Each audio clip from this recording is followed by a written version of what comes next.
So good morning, everyone. A very warm welcome to today's webinar, and it's fantastic to see you. I'm looking forward to hearing from everybody on what's going to be a really insightful and forward-looking conversation. Today, I've got with me 4 expert panelists who will introduce themselves shortly. We're here to explore a topic that's shaping not only how we work, but who we become at work. We're going to be thinking about the human side of artificial intelligence. Recent findings from Microsoft Work Trend Index highlight that AI is already transforming the skills landscape, automating around 30% of tasks in some professions, while also amplifying demand for creative problem solving, emotional intelligence, and strategic thinking in others. It's a clear signal that the future isn't about humans versus AI, it's about how we work together and how we evolve with it. So today our panel are going to tackle 6 key questions that are up on the screen. But before we get to those, I'm going to hand over to them and ask them to introduce themselves. And firstly, I'm going to go to Lindsay Simpson. Thank you, Annabelle. So I'm the CEO and founder of the 55 Redefined group of companies. We enable large corporates to attract, engage and retain over 50s talent and over 50s consumers, typically through software solutions. And so my angle for today's conversation is coming from 2 different aspects. In my day-to-day work life, we are supporting large corporates with their over 50s workforce. So how do they embrace AI? How do they become more digitally enabled? And how do we support people as they age and change in their career? But the second angle is that I'm a woman in tech. I'm a female founder of a tech SaaS business, and therefore we have AI embedded throughout all of our solutions and within our own functions. So I'm hoping to share some tips and tricks for what we do internally to help people on their own journey. And I'm going to pass over the mic to Nikki Hutchinson. Thanks, Lindsay. Hi, I'm Nikki Hutchinson. I'm the founder and managing director of a B2B PR agency called Larkhill PR. It's quite a small boutique agency, but I think what's interesting from my perspective is that I work in an industry that has put their foot down on the accelerator for the implementation and adoption of AI, which is really interesting from both a people perspective, as in training and ensuring that your teams have the skill set, but also from an ethical and strategic perspective, both operational and what types of technology that you're using. And again, like Lindsay, I'm a female founder as well, so I find it quite interesting to have that discussion. I'm going to hand over to Eve Pullen. Thank you. Hi, I'm Eve. I'm the digital campaign manager at Total Politics. We're a non-partisan political news media publisher. And I work across essentially product development and product management across our digital platforms. So it's not only how we build and manage those systems, but how teams across the company utilize them, some of whom are digitally savvy, some of whom are, still learning and getting on board their systems. So I've got an interest in making sure we can onboard people in equitable and effective ways, and how we interact with those. And I will pass over to Joanne Todd. Hi everybody, my name is Joanne Todd. I am the Chief Information Officer for St John Ambulance. I think the thing for me here is running a volunteer-led organisation which puts first aid in the hands of everybody to make everybody first aid confident. We've got to be really careful about where that information comes from and making sure that it's the right information in the right people's hands, but also have a wide demographic of people. So we go from our badgers who are 6 years old all the way up to you can stay with us forever. So that gives us quite a diverse workforce. And it's how do we put the power of AI in those people's hands, but keep that very human-centric touch. So that's kind of where I'm coming from today.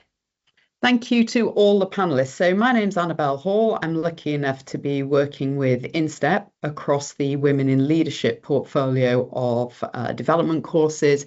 Very, very passionate about AI, very curious about AI, as I'm sure all of us are, and the opportunities and the challenges that it creates. So let's get started on today's first point. And the question I'm simply going to pose is the one of, what do we mean by AI literacy? What does it mean to each of us? I'm happy to take a response from first to pop the hand up here. What do we mean by AI literacy?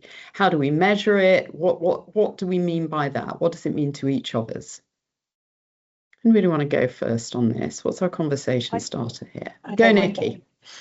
I think it's an interesting question, because I think for AI literacy, for me, isn't just about an understanding of how to use the tools, but that's the absolute basic starting point. I think AI literacy in an organization is also understanding when, how, and where to use AI tools, because I think one of the, and we'll probably talk about this issue, or one of the potential issues that AI has is, you know, it's the ethical issues, it's the operational issues, and it's also things like cybersecurity. And I think Joanne touched on it before, is where information's coming from. So we've all heard, you know, our great Donald Trump talking about fake news. It's that understanding of the information that we're getting. So it's a real kind of more of an understanding of AI itself. And I'm not being anti-AI here. I think AI is absolutely fantastic and it has such potential, but that's where I think it is AI literacy goes beyond the use of the tools to actually a clearer understanding of how, when, where, and why to use it. Thank you. Nikki, you are an advocate of governance around AI then in organizations. That's what you're saying there? I think it's a balance between, I think there's a certain level of governance is needed. Certainly if you're dealing with other people's information, so knowing where the tools share potential information or what information you're sharing on AI tools. But on the other hand, I'm definitely an advocate for experimentation. I think some of the greatest tools, IT tools that people have brought into organizations, and things like Tableau, which is a business intelligence tool, which was then bought by Salesforce, they were brought in by people who saw a need for that kind of tool because what they were using before wasn't working. So I think there's a massive balance that organizations need to have by freeing up their teams to be able to use the tools that are going to better. So I think it's all about betterment. So it's not about taking out, it's not about laziness and that AI tool can do my job for me. But I think, and I don't think there's that many people that really do that kind of thing. I think it's about it's really empowering people to experiment with AI, but do it in a safe way that's not going to damage the business. Thank you. Eve, do you want to come in on that? Yeah, I think that's exactly the way to put it, Nikki. The phrase I always come back to is critical confidence. Applying critical confidence to, I mean, that comes with any new tech platform, but it's learning how to use the systems, but also being able to think critically about how you're implementing those learnings and usage. So not just, as you say, leaning on it as a crutch to, you know, replace everyone and do your job for you and things like that, but actually interrogating the stuff that you're generating from these platforms and reading through them and checking them and still applying that human element to these roles that, you know, we're all employed in these roles across these different companies and different industries for good reason. So we still need to apply that human approach to it. Joanne? So I'm a great believer that it's a mindset thing. So it's about getting an organisation to become a true learning organisation, which is very glibly said in a lot of places because we go on training courses and we do this and we do that, and that makes us a learning organisation. But it doesn't really. What AI is allowing us to do is to take our amazing brains and elevate them up that little step, because actually the stuff that we would have done, which is repeatable and easy to generate, we don't need to do anymore if we use assistants to help us. But then that means we've got to be curious about that next step. So how do you actually build that curiosity inside your organization, and how do you make people want to be able to use the tools because they're curious about what that allows them to do next. And that's that kind of whole learning piece. And also, how do that experimentation, because we've taken that out of a lot of places of our organizations. People are sometimes wary of failing, but actually to innovate you have to. So you only learn to walk by falling over. It's the same principle, but how do we build that culture? And that for me is the big thing that AI is allowing us and unleashing us to do.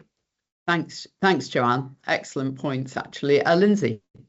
Yeah, I'm just going to pick up on two things that have been said. So, Nikki raised the topic of governance, and then Joanne around, the how do we get people interested? From a governance perspective, from I suppose how we're using AI, it isn't just around process simplification, but it is also around content and things that we own the intellectual property for. So, as an organisation who's the market specialist on ageing populations and ageing workforces, the very first thing we had to do with our teams is ask them not to use publicly sourced AI tools because they could take one of our reports and plug it into ChatGPT to try and get an automated summary, and not realizing that they're then putting everything that we have into the ether, and we lose then control of our IP. So from a governance perspective, we chose to introduce Copilot and a sandboxed version of Copilot. So for those that may be watching this that haven't heard this phrase sandbox before, it is a little bit like a child's playground. You have a sandbox version of an AI tool that you can go and play around and build sandcastles, but that nobody else can get into. It doesn't connect out to the wider internet, and everything that you put in there is protected within the company the same way as Microsoft would protect your email content or your SharePoint servers. So from a governance perspective, it was incredibly important for us as that first step, 12, 18 months ago, to teach our colleagues that they really shouldn't be putting anything around our company, anything around our data, anything around our clients' data into public sourced AI. Then the second point, so then once you've then got this, in our world, ChatGPT, version, which is then Copilot within our systems, how do we get people to share it, and how do we get people excited about it? Well, the easiest thing that we've done is do monthly show and tells. So every month, every single person in our organisation is asked to play with the tech, play with it in a version, and come up with something new that they have done. And so every month people show up to the call and someone shows you how they've managed to find a SharePoint document that they couldn't remember the name of 3 years ago by describing it. Someone's described how they've created a marketing assistant that's now writing their LinkedIn posts, and how they've created the prompts to enable them to do that. Someone showed them how they've created a little bot to help them organise their calendar entries or simplify their inbox. So every month, everybody is tasked with doing something that's relevant for their role and sharing the how to do it. And it's amazing how that then sparks the interest, where people are like, oh, I didn't know I could do that, and therefore I want to learn how to do that and come up with something else. And it can be, and it's really broad. It's not, I've shared some work examples there, but how do you go into your fridge and go, I've got these 5 ingredients, what's the recipe that I'm going to create tonight that means that we have dinner? It's really simple things that get people curious about the potential, and then can make the leap of how to implement it. Lindsay, thank you for that. I've heard something similar from another client where they've put in a playtime afternoon. I think this is similar, and exactly that. It's about the curiosity, but it's not always about work. So some of it is about games they're playing. It's about that curiosity, and we know that actually one of the things about AI, we know that it's not something that's going to make a big difference to the future in terms of creativity. So we need that creativity and that culture of creativity. As we are discussing these, I'm noticing that we're nipping in and out of all the different topics on the screen, and that's just perfect in terms of the nature of the conversation. Thank you very much for that. Nikki, I'm going to come to you next, and then Joanne after that. Yeah, no, I was just going to say about the use. I thought the fridge example was brilliant. And I think one of the best examples that I saw to help people understand AI was the Mattel. Do you remember? I don't know whether you saw the Mattel dolls. So you could actually create your own kind of doll. And I just thought I saw so many people, so many friends and family that started using them and using the prompts, and the prompts, you know, people started making the move. And I thought that was it's a really good basis understanding and giving, because I think sometimes it's just about confidence and confidence in using new technology, and it doesn't matter whatever your age is. You know, you can have somebody like me that in their 50s that knows how to use tech, but you know, and I think that's really interesting. But I think from a governance perspective, and I think it depends on what industry you're also in. So I don't know, Eve, that you might be able to jump in here as well, but from my perspective, I had my first journalist editor speak to me, like phone me on the other day to talk about content. So some publications are really struggling with certainly PR and communications consultants using AI to write content. I think there's an example of a publication that really had their sort of knuckles wrapped with it, and it wasn't their fault. It was it stands to my industry to ensure, and I think that's where governance comes in. So making sure that if your team are using AI to draft content, that you know that they are, and they're double checking it and they're checking the facts, because AI isn't, it's only as intelligent as it's still learning. It's still in its infancy, it's still learning. So I personally don't use AI for content generation because I love writing, and also I think it also, for me, opinion articles are about opinion and people's opinion. It's not about just sourcing opinion from the internet, because that's not great opinion articles, to be honest. I mean, you obviously do your research, but I think the point I'm trying to make is it's having a massive impact on it's having a massive impact on other. So say if you're working in a PR agency, it's having a massive impact on journalists, and they're having to double look over the work. I know a lot of people are putting scanners, LLM scanners, and scanning every single, not just opinion articles, but comments, press releases, to make sure what they're getting is factually correct. So I think the implications that you have of using AI on people that you're working with is really important as well. Thank you. I'm going to come to Joanne. Sorry, you did have your hand up before, Joanne. Do you want to go to Eve? Because I think she's probably going to follow that point. Okay. Yeah, no, absolutely, Nikki. We actually had a discussion with the work I do with the PPA, the Professional Publishers Association, where we're having this discussion in the media publishing industry of, you know, how do we build this relationship with AI? It's not, you know, it's something we're having to adopt as an industry. There's not an option there, but how do we adopt it in a way that actually works for the audiences, the readership, but also the professions that are within the publishing industry? You know, there's discussions about, are we going to have to, more and more publications now are starting to add, like, you have partner content or promotional content labels on things on print and online. Do we have a, you know, written by humans, the kind of label that we're trying to come up as a standardized thing as an industry, just to have that clarification? And like you say, that's after we've gone through all the rigmarole of checking these things over, fact checking, especially for commercial content, which a lot of our team do for, you know, if we go through anyone who's worked with, you know, pharmaceutical companies, government bodies and things like that, the checking and the details that you have to go into to ensure these things jump through certain hoops and hit certain standards. We're just adding more things onto that we really have to ensure people are concentrating on. And like you say, you can't just plug something through with either like Lindsay was saying, with the IP issues of just plugging it into a sort of a wide access platform, but also with just ensuring that the details are checked and someone is critically analysing it after the fact. Thank you, Eve. John, did you want to pick up where you wanted to leave off before? So I've kind of probably weaved myself a little bit further on now, but in fairness, I think what you're all talking about is the difference between a rule and a guardrail. So, you know, in my sector, for example, we provide first aid knowledge to people. We can't have that just via the internet, because we all know that we can get ourselves into a right knot when we use Dr. Google. So we have to make sure that there is a rule that you're using that clinically approved activity to do that work. But we don't want to break the curiosity either. So sometimes there's guardrails where you can step out of that if you're creating content or looking for other pieces outside of that. So it's being quite clear about the difference between a rule and a guardrail.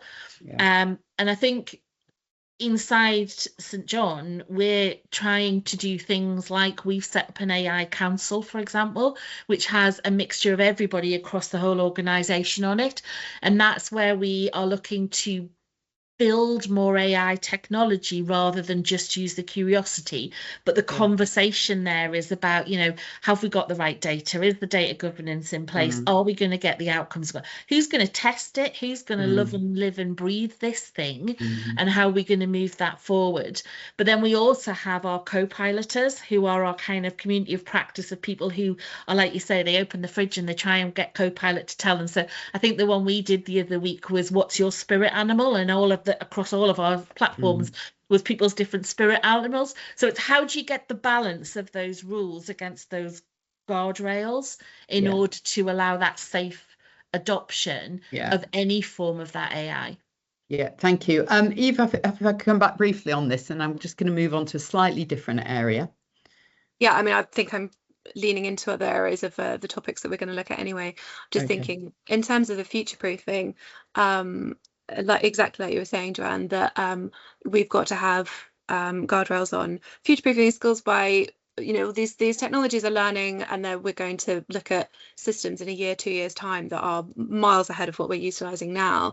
So there will be things that will be, especially trained on legal jargon. There'll be things specifically focused on pharmaceutical legal repercussions and things like that. But the content writers and things like that also, you've got to, again, still apply the sort of human aspect and the critical thinking to it, to future proof your own roles within it. Like, say, Nikki, you're not writing endless things or content producing using LLMs currently because you like that is your skill and your passion. So it's ensuring that teams who are adopting these new technologies and are making use of them are not sort of making themselves obsolete as well. You've still got to keep that. Which is the area I was coming into now, and the adoption. Are we, or any of us, meeting resistance to it? Is there an element at any point of turkeys voting for Christmas and almost people being scared to look at AI through that lens? And also within that, challenges around technical ability, around age, that kind of thing. Joanne, to you first on that one. So I'm not sure if it's resistance or fear. Yep. So I think there is a fear that this is going to take over my job. Yep. This is going to mean I don't have a job anymore. How are we going to bring people into our industry to do this, the kind of more junior, for want of a better phrase, roles? And I think for me, it's about saying none of this at the moment are we looking to remove the human element. What we're trying to do is take away some of that bulk processing to allow that human element to grow. And, a big one I use a lot of the time is, I would love nothing more than to turn Excel off. Right. If I could turn Excel off in my organization, I'd be one happy bunny, but there'd be nobody in my organization would be happy. But as I'm saying, you've created a whole cottage industry around that. Imagine if you didn't need to use that. And it's kind of how you articulate and narrative it into the organization, I think. But, as a tech team, it's our job to make sure that you're kept safe and you've got that ability to stay, as you said, in a sandbox, in a safe environment. But it's not about taking you away. It's about giving you more time to do the fun stuff. Okay, strong message. Thank you, Lindsay. Well, I suppose I'm going to state the bleeding obvious, which is that AI is discriminatory. So it is sexist, it's ageist, it's racist, and there are two fundamental reasons for that. The first is that how that technology has been built and designed has been with tiny subsegments of our population who are generally younger, generally more male, generally more white, and equally the way that technology has continued to learn and grow is using the internet as a data source. And so it's using historical patterns to then speed up and make faster decisions. And we can see this play out in the real world. So we can see that Amazon had to pull some of their AI recruitment technology because it was favouring men.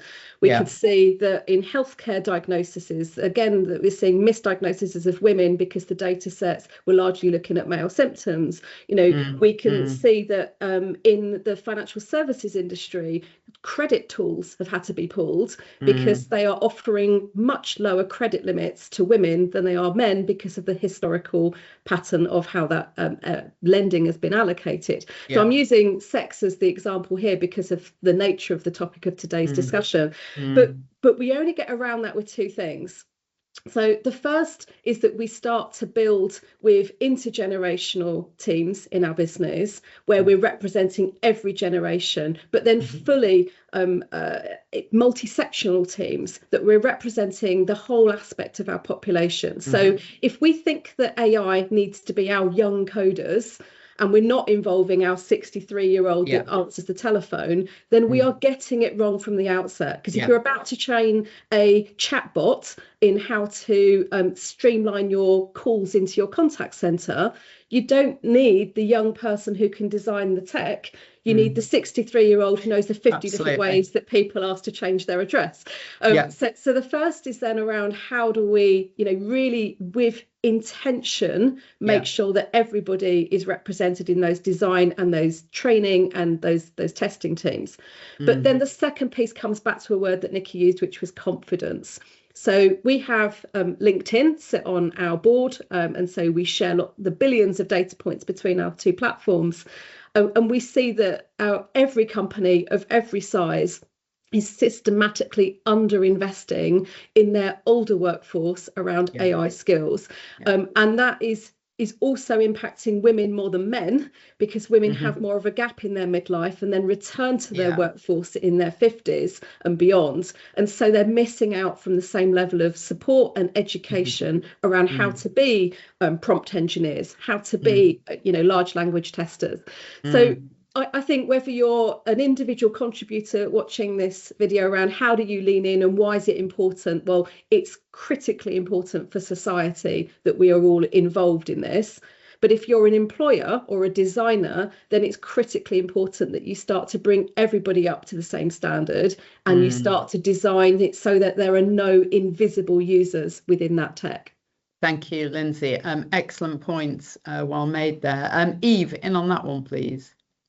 Yeah, Lindsay, I think you've covered those points exceptionally well. The sort of ensuring that we're bringing everyone across all the different age groups, all the different skill groups, and departments on board with the training and the adoption of this is really, really vital. I will be the first to put my hand up and say, I'm a tech native, I'm a millennial. I grew up with the involvement of tech as just a normal part of my everyday life. We're one of the first generations to start having IT and computer sciences and things like that just as part of our standard education system. But coupled with the fact I'm a creative person, I have an art school background, so I had the sort of natural pushback reaction to the Gen AI things of its, stealing artists' IP and taking potential roles for whether it's, graphic design, marketing, graphics and things like that. But literally had to have a word with myself to say, this thing is coming, this is integrating into all of our work lives and things like that. And I'm actually doing myself a disservice by digging my heels in and sort of refusing to adopt it in a way that is at least useful for me. I can be critical about how I apply it to my work, and what I use it to create and what I don't.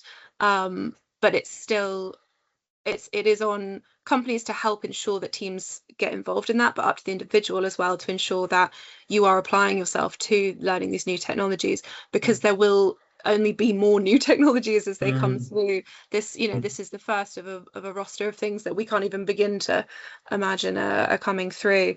So yeah, I think that's very important. Thank you, Eve, on that. And Nikki? I think, yeah, absolutely agree with everything that Lindsay and Eve have just said. But I think what I'd add to it from an organisation perspective, it's providing that safe space for people to learn and meeting their learning where they are. So that safe space for people to put their hands up and say, actually, I'm not a tech expert. And that's across every age. It doesn't really matter what age you are. It could be that the 25-year-old doesn't know as much about tech as the 50-year-old, and I completely and utterly agree with Lindsay about learning. What we've got to take into consideration is that AI is new and there are a lot of biases, and we do need to bring everybody on board because it's only going to be as good as what we're teaching it. So it's artificial intelligence, it's not intelligence. So I think that's really, really important to make sure that everyone's on board. You always provide a safe space for people to learn with the handrail. I love that guardrail that Joanne was saying. I think that's really, really important. And also, just being absolutely mindful of around you as well, the industry around you, the people that are working with you and how they're being impacted by AI as well. So those are a couple of the things I was going to say. Thank you. Just want to pick up on something that actually came out that description of Lindsay's before, which is where we are doing things with intent and strategic intent around AI. And in your view, and I realise you can't talk for everybody here, but is there an understanding, broadly speaking, of how AI works? And the fact that, it doesn't represent all of us. It is drawing from a limited pool in some cases, and that it has its limitations. It isn't a fix-all. And at a strategic level, have we come across a really sound understanding of its functionality? Anybody want to, Eve, come in on that? Yeah, I was going to say, I think that comes into the AI literacy aspect of it, in the not only knowing how to use these tools, but understanding how they actually work, the difference between them. AI encompasses a huge plethora of things. It's, a company saying we're investing in AI is the same as saying we're investing in transport. Is it a cycle to work scheme? Or are you buying a shipping company? Like, where are you going with this? So having that understanding, I think that comes into the training, the onboarding, like you say, meeting people with where they are their skill bases. Some people might take one look at it and go, yes, I understand this because I've done computer science, or I've done, I have an understanding in a digital role. But some people are going to look at it and go, I don't know what that means. Is it just, people posting funny pictures on the internet? But understanding actually how that works is, I think, a hugely vital part of the AI literacy, and then the implementation of it, because it helps you with your critical analysis of, like you say, the things, the abilities it has, but also the limitations, the biases. So yeah, I think it's massively important. Thank you, Eve. Nikki? Yeah, absolutely. Agree with Eve, but I think every organisation is different, and potentially everybody is at different stages and have implemented it differently. I think there's people that really do understand AI, and probably we're probably looking at more tech companies. But then, what Joanne was saying about St John's Ambulance, that absolutely fills me with joy of seeing kind of an example of a company that's not necessarily, I know you've got tech background, but not a tech company adopting something like AI. And I think that's really important. I think it comes down to the leadership and the management, and making sure they have more of a strategic approach to what they're doing in terms of AI implementation, making sure that they've done their research, that, if there's bodies that they work with, say, for example, we have bodies in PR like the PRCA, the CIPR, who are doing a lot of research into how AI can be implemented from a comms perspective and the regulation, ethical issues, etc. And I think it's leaning into organisations such as that, and organisations that you have around you, and really having that depth of understanding about how AI will impact you, your employees, and the people around you, your customers. So I think it really needs a really well thought out strategic mindset. And, you know, pressing your foot down on the accelerator is always really great, but you need to know what's ahead of you and how you could, you know, the impact you could have. I think that's really important. Thank you, Nikki. Joanne, is there anything you wanted to add into that? I think you've got to decide how near the leading edge you want to be, because, you know, nobody knows what we don't know yet about AI, and it's moving so fast that, you know, there are technology people who are driving this forward behind the scenes. But how close to that leading edge do you want to be? So you know, from my perspective, we want to be safe as we implement that through, recognizing that the policy, the guide rails, all of that has to keep up and will constantly change. But we don't want to be right at that front edge yet, because as an organisation, we're not ready for that. But also, it's not the right place to put our people, and it's not the right place to take that level of risk. So it's a kind of balance between where do you want to be as this grows and moves forward. And I think you have to make some of those decisions quite early on.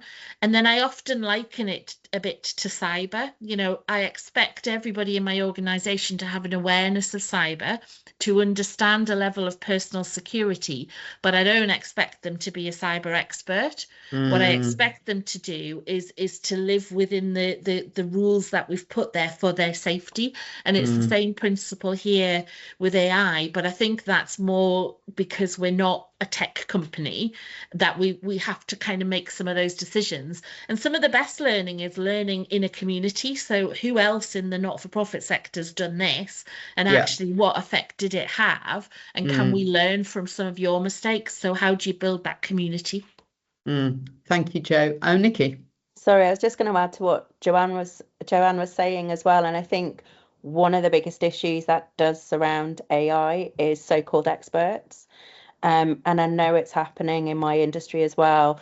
It's about fishing out the people that want to be the leaders. So, we've got to get out there first, and potentially harming AI adoption and implementation by putting potential research out there or information out there that isn't actually correct. They're not experts. I'm always a big believer in somebody who it's more damaging to know a little about something than a lot about something, but pretend you know, when you know a little, you pretending that you know a lot. And I think that's one of the biggest issues with AI, is we do have a lot of people using it for PR purposes, so making their company look further forward than they potentially are. And if you are going to give advice to other companies, then you need to make sure that you know what you're talking about.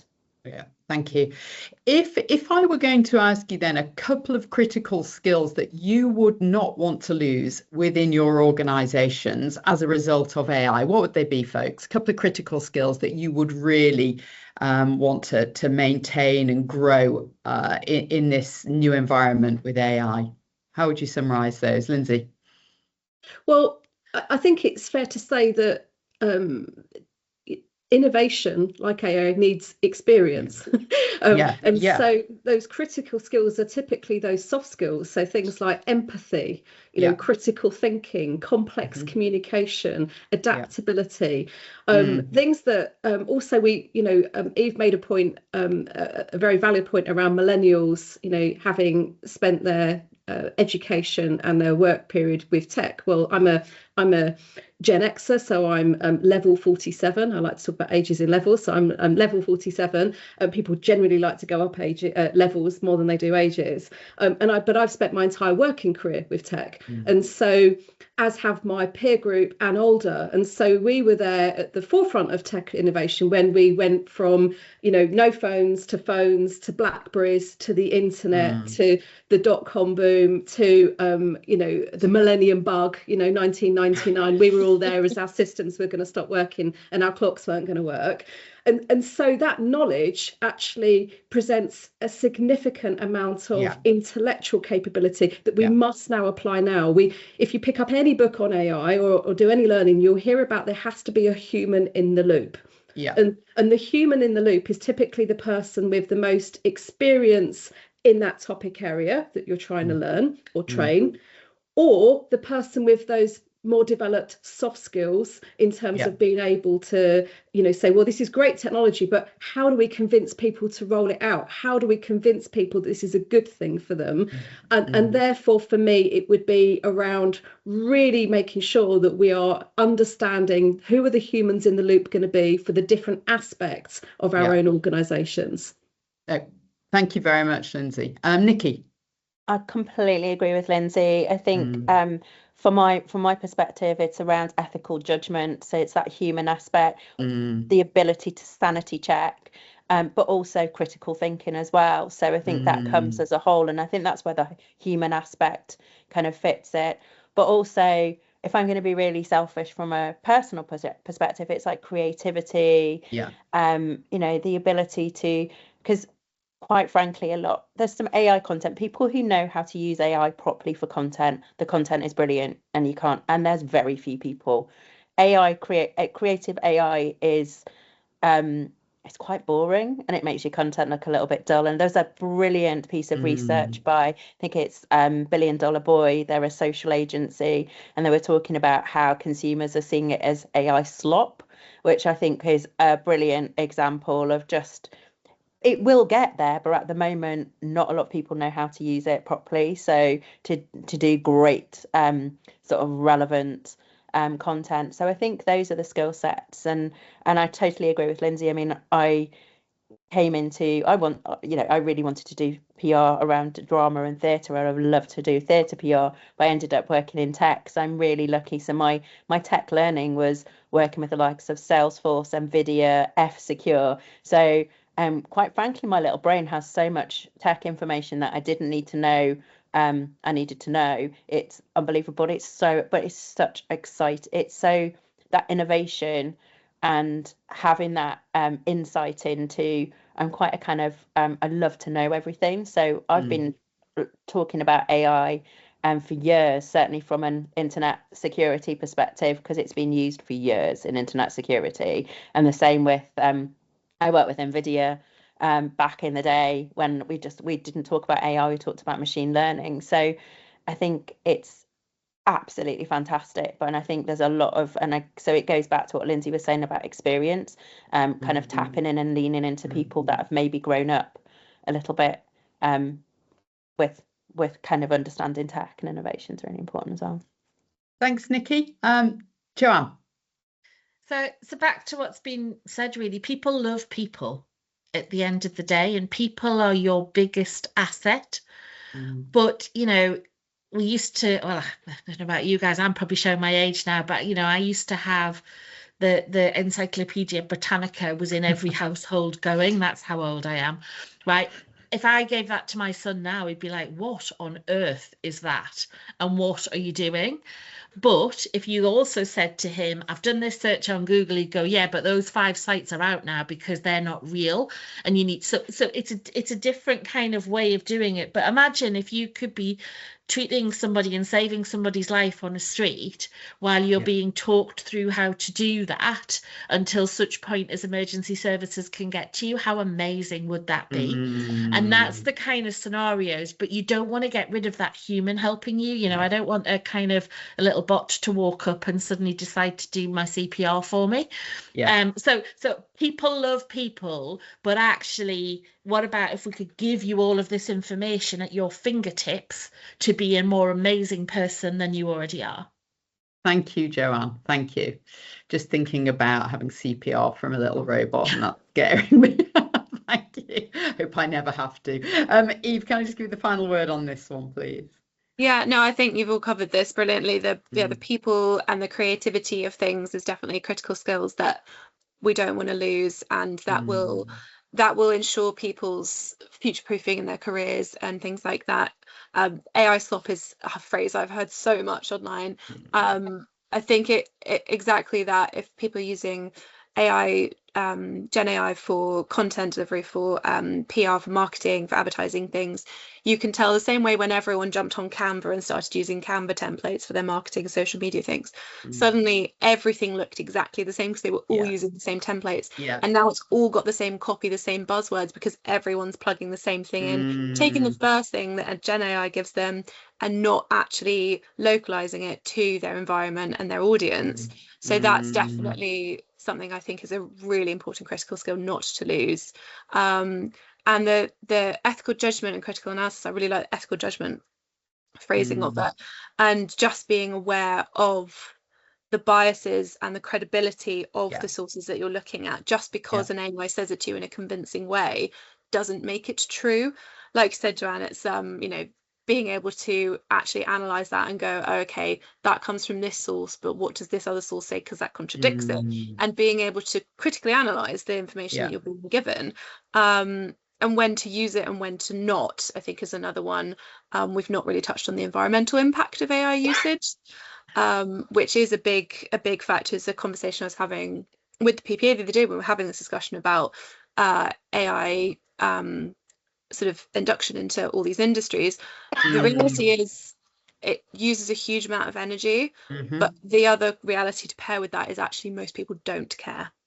So it's managing that balance of awareness, but also the acceptability that this is coming, this is being implemented into every industry at the moment. So how can we effectively use that and work out when to use it and when it's actually not required? Yeah, thank you. Yes, you're absolutely right. And something that I think a lot of people do not understand, or as you said, don't particularly care about the environmental impact of it. You made some brilliant points today, panel. I've tried to capture them, but there has been such a fantastic input. But I think what I heard here in summary is intentional strategy around it.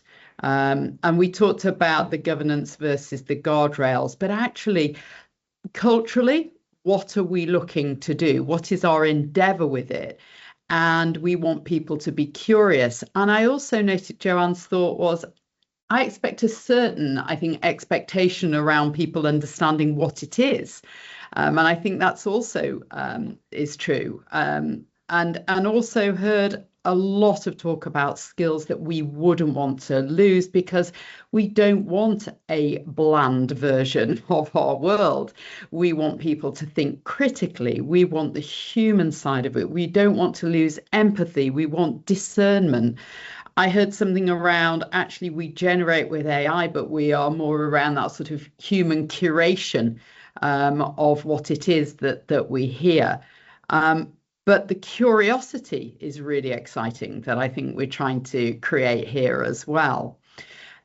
Have I missed any of your key points? And I want to end up with the one that Lindsay made around also, are we being inclusive with this?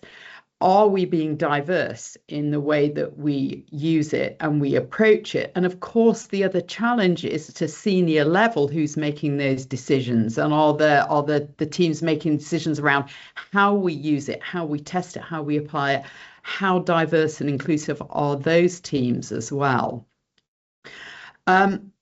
Fantastic input. Before I close, anybody got some final words on any of the topics that we've talked about today? Lindsay, thank you. I suppose I've got a top three really takeaways from the things that I've been sharing. The first is the why.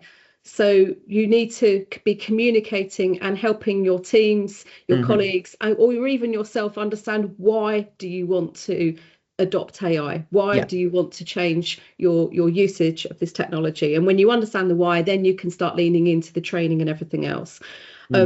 The second is the how. So I shared one example, which was around having these monthly show and tells or lunch and learns, where, and it doesn't even have to be in work. It could be a friendship group. It could be, anybody in your network that you just want to learn what they're doing and share what you're doing.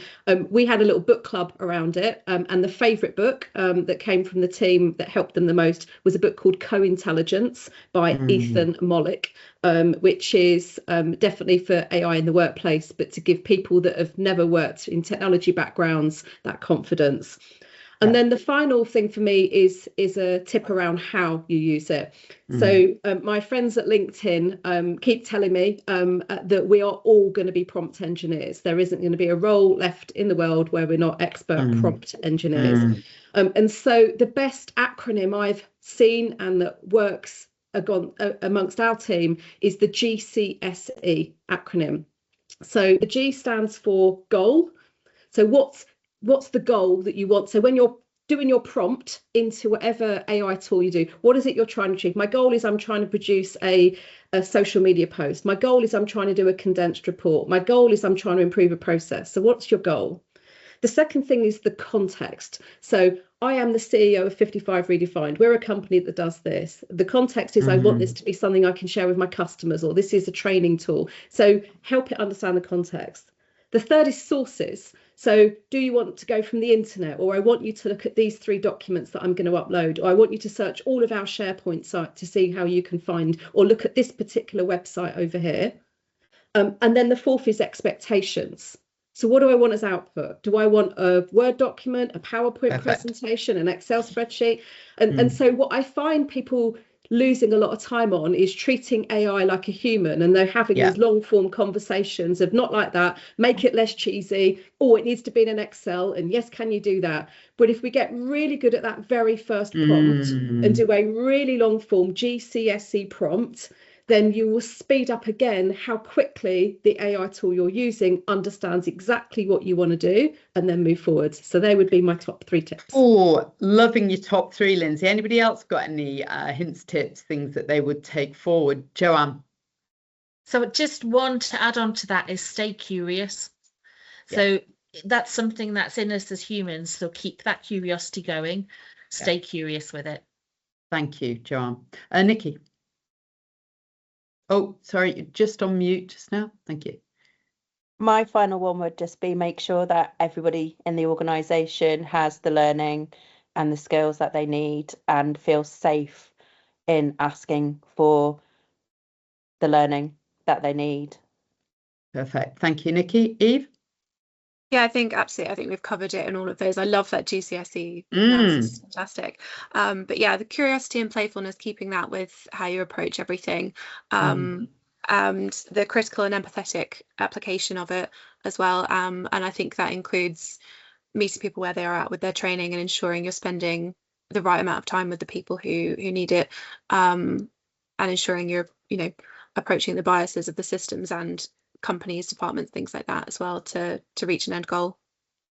Thank you, Eve. At the end of the session, I think, gosh, my mind has been opened up to so many different viewpoints today and so much learning again. From today's session, we are going to pull the pertinent points into actions for everybody who's listening to take on board. So you will get those through, including GCSE. We're all going to get GCSE today. So thank you for that. But as well as the discussion, pulling out actually our thoughts, some of the sharing of the best practice, some of the recommendations that our panelists have given today that will certainly help us with our application of AI and how to embrace it within our organisation. So I want to thank all 4 panelists today for taking time out of their very busy schedules and share their wisdom and thoughts. So thank you to Nikki, Lindsay, Eve and Joanne for giving up time and making such a valuable contribution today. Thank you very much. Thank you. Thanks all. Thank you.